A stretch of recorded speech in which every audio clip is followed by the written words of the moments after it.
مولاي صل وسلم دائما ابدا على حبيبك خير الخلق كلهم۔ حضرت سعید بن مسیب رضی اللہ تعالیٰ عنہ نے بیان کیا کہ معاویہ رضی اللہ تعالیٰ عنہ آخری مرتبہ مدینہ منورہ تشریف لائے اور ہمیں خطبہ دیا۔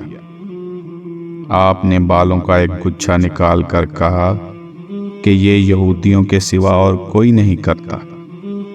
نبی کریم صلی اللہ علیہ وسلم نے اسے فریبی کہا، یعنی جو بالوں میں جوڑ لگائے، تو ایسا شخص مرد ہو یا عورت، وہ مکار ہے جو اپنے مکر و فریب پر اس طور پر پردہ ڈالتا ہے۔